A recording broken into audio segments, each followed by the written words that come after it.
Assalamualaikum warahmatullahi wabarakatuh. Saya Niokta Riza, NIM 1914070021. Di sini saya akan menjelaskan materi yang ketujuh, yaitunya yang pertama, instrumen online dan offline untuk penelitian deskriptif dan korelasi.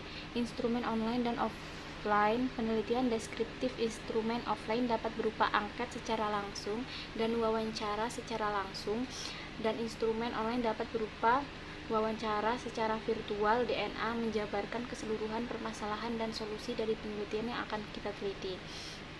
Instrumen online dan offline penelitian korelasi yang online dapat berupa Google dan kuesioner yang memakai jaringan, dan offline dapat berupa membandingkan pengisian kuesioner yang telah diisi secara langsung. Selanjutnya yaitu instrumen penelitian R&D. Instrumen yang digunakan dalam penelitian ini terdiri dari alweb online pembelajaran yang dibangun dengan menggunakan aplikasi learning menggunakan sistem UMS. Selanjutnya yaitu instrumen penelitian eksperimen. Instrumen penelitian kognitif. Penelitian yang digunakan adalah soal penguasaan konsep siswa terhadap konsep keanekaragaman hayati. Yang kedua yaitu instrumen penilaian afektif. Instrumen penilaian afektif berupa lembar penilaian sikap untuk mengetahui perilaku siswa pada proses kegiatan belajar mengajar. Selanjutnya yaitu teknik pengumpulan data penelitian instrumen. Teknik pengumpulan data dilakukan untuk memperoleh informasi yang dibutuhkan dalam rangka mencapai tujuan penelitian. Tujuan yang diungkapkan dalam bentuk hipotesis merupakan jawaban sementara terhadap pertanyaan penelitian. Data yang dikumpulkan ditentukan oleh variabel-variabel yang ada dalam hipotesis. Data itu dikumpulkan oleh sampel yang telah ditentukan sebelumnya. Sampel tersebut terdiri atas sekumpulan unit analisis sebagai sasaran penelitian. Teknik pengolahan data secara statistik deskriptif. Teknik pengumpulan data. Kegiatan penelitian yang terpenting adalah pengumpulan data. Menyusun instrumen adalah pekerjaan terpenting di dalam langkah-langkah penelitian, tetapi mengumpulkan data jauh lebih penting lagi, terutama jika peneliti menggunakan metode yang rawan terhadap masuknya unsur subjektif peneliti.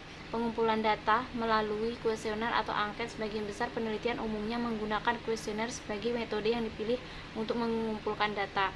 Pengumpulan data melalui metode dokumentasi tidak kalah penting, dan metode lainnya adalah metode dokumentasi, yaitu mencari data mengenai hal-hal atau variabel yang berupa catatan, transkrip, buku, surat, kabar, majalah, prasasti, notulen, rapat, lengger, agenda, dan lain sebagainya.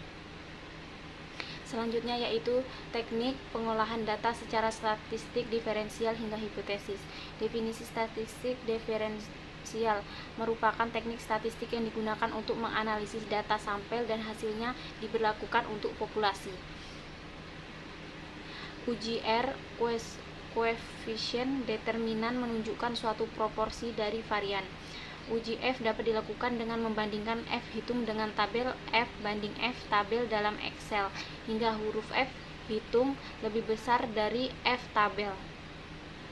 Sedangkan uji T dikenal dengan uji parsial, yaitu untuk menguji bagaimana pengaruh masing-masing variabel bebasnya secara sendiri-sendiri terhadap variabel terikatnya.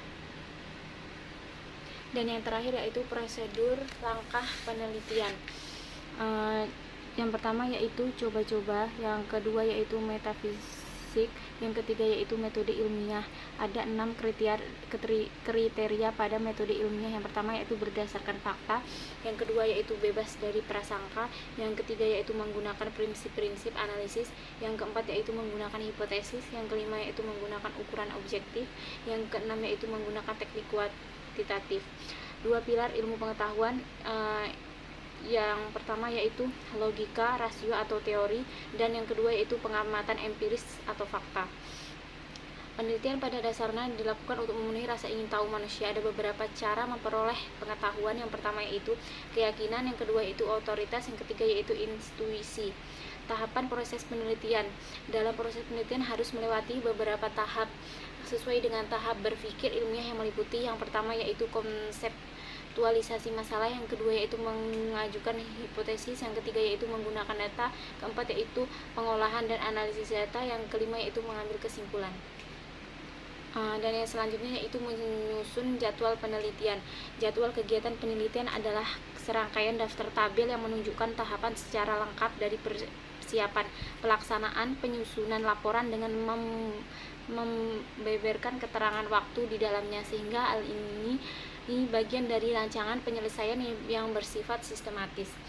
Sekian materi yang ketujuh. Saya akhiri. Assalamualaikum warahmatullahi wabarakatuh.